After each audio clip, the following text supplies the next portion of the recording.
Halo, selamat pagi anak-anak hebat. Bertemu lagi dengan Bu Novi di materi IPS. Hari ini, hari Jumat 13 November 2020, kita akan masuk ke materi baru untuk materi IPS, yaitu tentang kerjasama negara-negara ASEAN. Sebenarnya ini bukan materi yang baru saja kalian pelajari saat ini, tetapi sudah pernah kalian pelajari di kelas sebelumnya dan di pertemuan beberapa waktu yang lalu. Hanya kita akan lebih menekankan pada kerjasama yang terjalin di negara-negara ASEAN. Oke, sebelum kita masuk ke penjelasan tentang kerjasama apa saja yang dijalin oleh negara-negara anggota ASEAN, Bu Novi akan ingatkan terlebih dahulu tentang sedikit sejarah ASEAN. ASEAN itu kepanjangan dari Association of Southeast Asian Nations. Maaf, ini Bu Novi kurang tutup kurung. Nah, ASEAN sendiri artinya adalah Perhimpunan Negara-Negara Asia Tenggara. Perhimpunan, perkumpulan negara-negara yang berada di wilayah Asia Tenggara.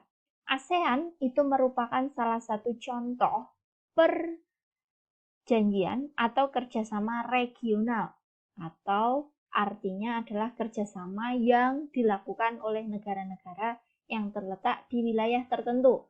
Nah, ini ASEAN itu adalah kerjasama yang dilakukan oleh negara-negara yang berada di wilayah Asia Tenggara. ASEAN didirikan di Bangkok. Bangkok itu salah satu kota yang ada di Thailand. Nah, ASEAN didirikan pada tanggal 8 Agustus 1967. Ada 5 negara yang mempelopori atau menggagas atau menjadi pendiri perintis berdirinya ASEAN, yaitu Indonesia, Malaysia, Singapura, Filipina, dan Thailand. Kita patut berbangga karena Indonesia menjadi salah satu pelopor atau perintis berdirinya ASEAN. Saat ini ASEAN mempunyai anggota 10 negara. Selain 5 negara pendiri ini, masih ditambah Brunei Darussalam, Myanmar, Laos, Vietnam, dan Kamboja. Tokoh yang mewakili negara pendiri ASEAN yaitu dari Indonesia diwakili oleh Adam Malik, dari Malaysia diwakili Tun Abdul Razak, dari Singapura diwakili oleh S. Rajaratnam, dari Filipina diwakili oleh Narcisco Ramos. Ini sebenarnya bacanya adalah Narcisco, tetapi Bu Novi baca Narcisco agar nanti ketika kalian menuliskan itu tidak mengganti C ini menjadi S. Dan dari Thailand adalah Tanat Koman. Itu 5 wakil dari negara pendiri ASEAN. Ini merupakan sejarah singkat ASEAN. Kita akan masuk ke kerjasama yang dilakukan negara-negara anggota ASEAN di bidang ekonomi. Yang pertama adalah pembukaan pusat promosi ASEAN.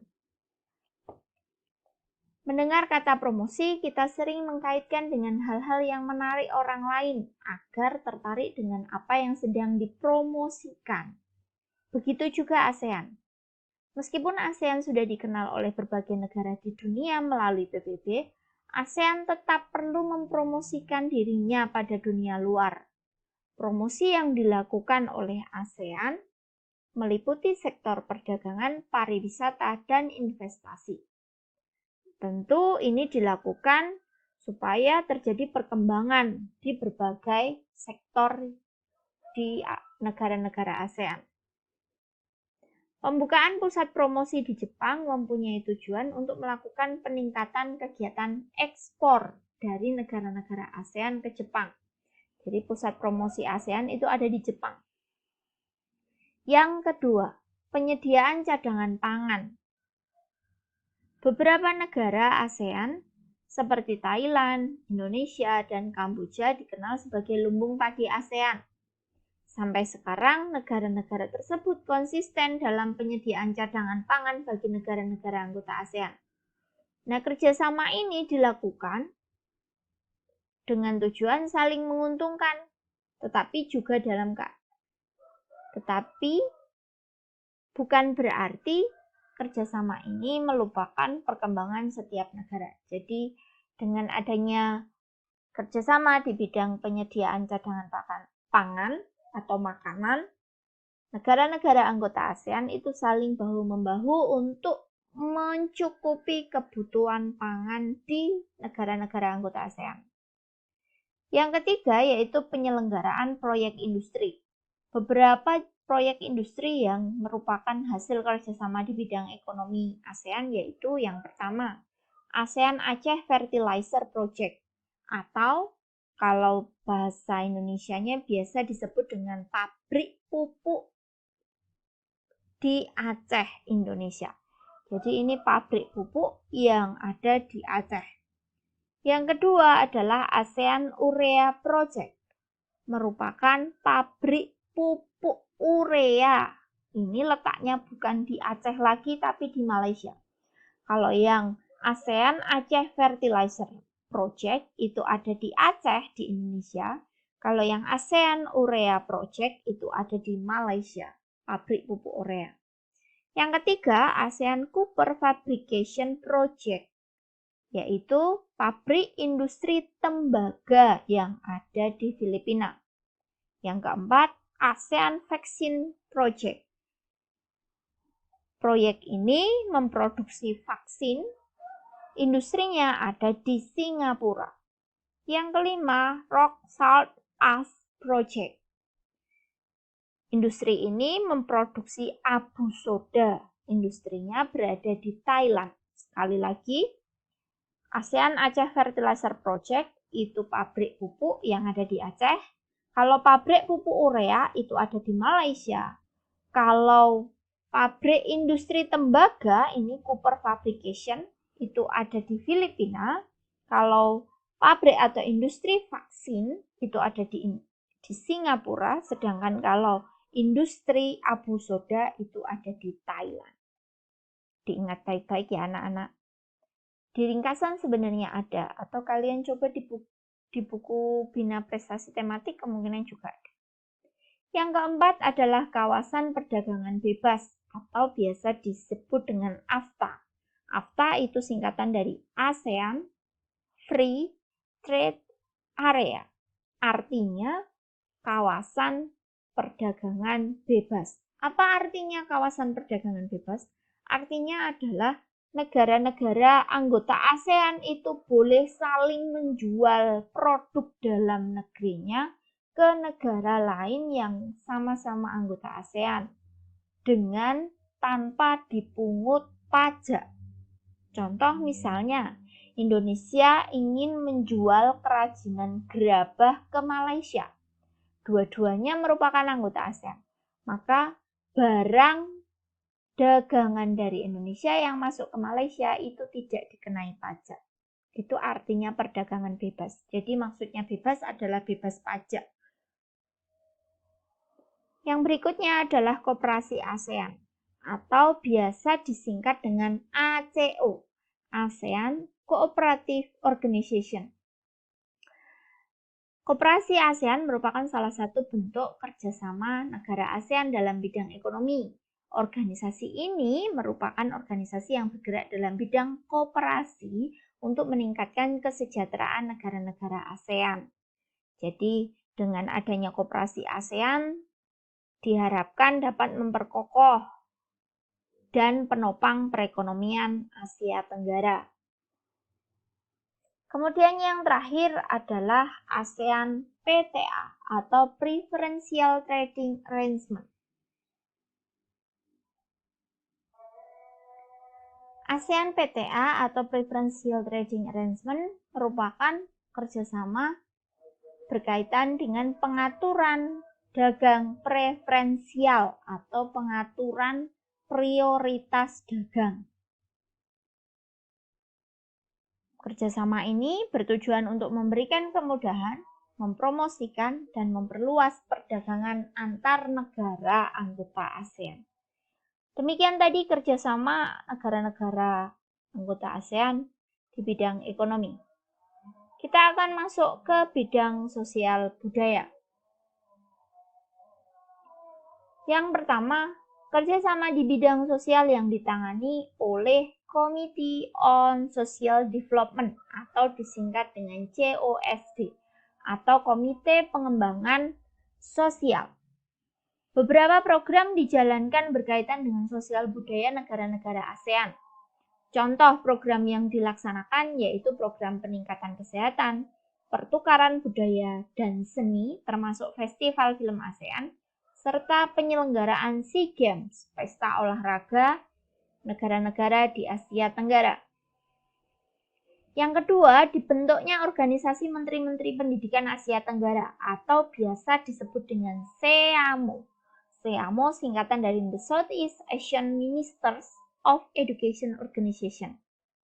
Nah, organisasi ini bertujuan untuk memajukan kerjasama di bidang pendidikan, ilmu pengetahuan, dan kebudayaan di daerah Asia Tenggara. Tentunya biar negara-negara anggota ASEAN tidak tertinggal dengan negara-negara barat. Contoh kerjasama ASEAN di bidang sosial. Ini di bidang sosial budaya, Bu Novi pecah dengan bidang sosial dan bidang budaya.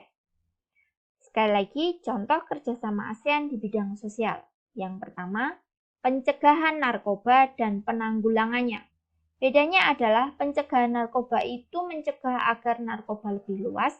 Penanggulangan narkoba itu artinya menangani kasus narkoba yang sudah ada. Yang kedua, penanggulangan bencana alam. Yang ketiga, perlindungan terhadap anak cacat. Dan yang keempat, pemerataan kesejahteraan sosial masyarakat. Tentunya masyarakat negara anggota ASEAN. Yang berikutnya, contoh kerjasama ASEAN di bidang budaya. Yang pertama, pertukaran pelajar dan mahasiswa antar negara ASEAN. Dimungkinkan juga tidak hanya pertukaran pelajar dan mahasiswa, tapi juga pertukaran guru dan dosen. Yang kedua, pemberantasan buta huruf. Yang ketiga, pertukaran acara program televisi ASEAN. Yang keempat, festival lagu ASEAN. Yang kelima, kegiatan olahraga bersama, contohnya SEA Games, yang singkatan dari Southeast Asian Games, merupakan pesta olahraga di kawasan Asia Tenggara. Selain ini, ASEAN itu juga mengadakan kerjasama di bidang pariwisata.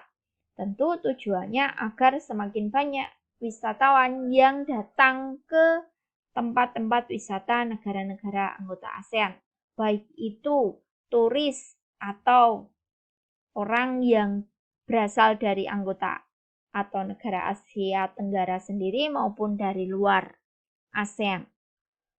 Yang berikutnya, ASEAN juga mengadakan tukar-menukar misi kesenian dan kebudayaan. Itu tadi kerjasama di bidang sosial budaya. Kita lanjut ke kerjasama ASEAN di bidang politik. Kerjasama yang dilakukan dalam bidang politik didasarkan pada sistem hukum internasional agar kerjasama yang terjalin tidak menimbulkan penyebab sengketa karena adanya perbedaan sistem politik di berbagai negara. Beberapa bentuk kerjasama ASEAN di bidang politik yang pertama yaitu ASEAN Defense Ministers Meeting atau biasa disingkat dengan ADMM. Kerjasama ini merupakan kerjasama atau pertemuan rutin Menteri Keamanan anggota ASEAN. Tempat pertemuannya bergiliran. Pertemuan ini diadakan untuk membahas mengenai kerjasama dan diplomasi politik dalam bidang pertahanan dan keamanan negara ASEAN. Yang kedua, pengiriman duta dan konsulat. Sebagai negara-negara yang menjalin hubungan secara internasional, perlu diadakan pengiriman duta dan konsulat sebagai wakil negara di negara-negara ASEAN. Keberadaan duta dan konsulat diperlukan untuk mewakili negara asal duta dan konsulat tersebut dalam berdiskusi dan menjalankan perannya dalam stabilitas politik di ASEAN. Duta artinya adalah orang yang mewakili suatu negara di negara lain untuk mengurus kepentingan negara yang diwakilinya, termasuk membantu dan melindungi warga negaranya yang tinggal di negara itu. Contohnya, Duta Indonesia untuk Singapura. Maka, Duta Indonesia tersebut bertanggung jawab atau mewakili Indonesia ketika ada di Singapura. Konsulat itu merupakan jabatan konsul atau artinya yaitu orang yang diangkat dan ditugasi sebagai wakil pemerintah suatu negara dalam mengurus kepentingan perdagangan. Jadi kalau duta itu urusannya tentang pemerintahan, sedangkan konsul itu hubungannya dengan perdagangan. Yang ketiga yaitu mengadakan perjanjian ekstradisi ASEAN. Ekstradisi artinya adalah kerjasama dalam menangani tersangka kejahatan yang melarikan diri ke kawasan negara ASEAN. Melalui adanya perjanjian ekstradisi, setiap negara anggota ASEAN dapat melakukan kerjasama untuk mengembalikan tersangka ke negara asalnya untuk menjaga stabilitas politik di negara-negara ASEAN. Contoh misalnya, tersangka kejahatan korupsi Indonesia. Dia melarikan diri ke Singapura. Nah, petugas keamanan Singapura atau pemerintah Singapura wajib mengembalikan orang Indonesia yang menjadi tersangka koruptor tersebut kembali ke Indonesia. Itu contoh dari perjanjian ekstradisi ASEAN. Yang berikutnya yaitu perjanjian kawasan bebas nuklir. Kawasan bebas nuklir merupakan kerjasama antar negara ASEAN di bidang politik mengenai pelarangan senjata nuklir. Perjanjian ini melarang keras adanya perancangan dan pembuatan senjata nuklir di wilayah ASEAN. Yang berikutnya yaitu perjanjian kawasan damai, bebas, dan netral, atau biasa disingkat dengan ZOPFAN. ZOPFAN singkatan dari Zone of Peace, Freedom, and Neutrality. Artinya, kawasan Asia Tenggara itu kawasan yang damai, tidak ada perselisihan, tidak ada pertikaian, tidak ada perang. Jika ada masalah, diselesaikan dengan kekeluargaan. Kawasan yang bebas artinya setiap negara mempunyai kewenangan sendiri dalam mengembangkan negaranya. Netral artinya tidak memihak bangsa manapun yang sedang berseteru atau berselisih. Yang berikutnya yaitu SEATO atau singkatan dari Southeast Asia Treaty Organization. SEATO merupakan organisasi untuk pertahanan kolektif negara-negara ASEAN. Itu tadi beberapa bentuk kerjasama ASEAN di bidang politik.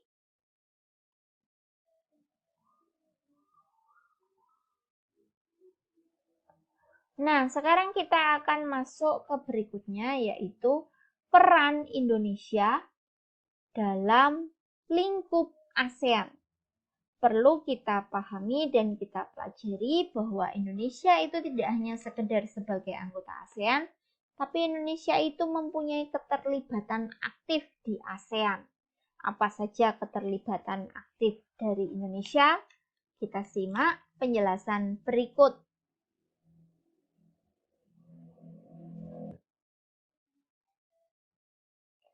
Yang pertama adalah penggagas lahirnya ASEAN. Seperti tadi yang sudah Bu Novi sampaikan, Indonesia itu merupakan salah satu dari 5 negara yang mempelopori, menggagas, merintis berdirinya ASEAN. Yang kedua, Indonesia itu sebagai tempat penyelenggara KTT ASEAN pertama di Denpasar, Bali tanggal 23 sampai 24 Februari 1976. KTT singkatan dari Konferensi Tingkat Tinggi, di mana di KTT ini setiap pemimpin negara anggota ASEAN bertemu dan membicarakan tentang perkembangan ASEAN. Yang ketiga, mengirim pasukan perdamaian PBB atau yang dikenal dengan pasukan Garuda. Contohnya, pada tahun 1973 dan 1974, Indonesia mengirimkan pasukan Garuda 4 dan 5 untuk menyelesaikan konflik perang saudara di Vietnam. Peran Indonesia yang keempat yaitu penggagas Komunitas Keamanan ASEAN. Komunitas Keamanan ASEAN meliputi kerjasama pertahanan, kejahatan lintas negara, separatisme. Separatisme itu adalah kelompok atau organisasi yang ingin memisahkan diri, ingin membuat negara sendiri, dan sebagainya. Peran yang kelima yaitu mendamaikan Kamboja. Kala itu Indonesia mempunyai peran aktif dalam mendamaikan pihak-pihak yang bertikai di Kamboja dengan mengusulkan sebuah pertemuan informal di Jakarta atau yang biasa dikenal dengan Jakarta Informal Meeting pada tahun 1988.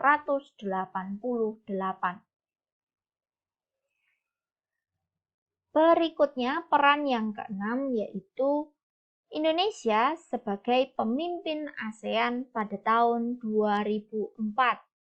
Selama memimpin, Indonesia menyelenggarakan serangkaian pertemuan.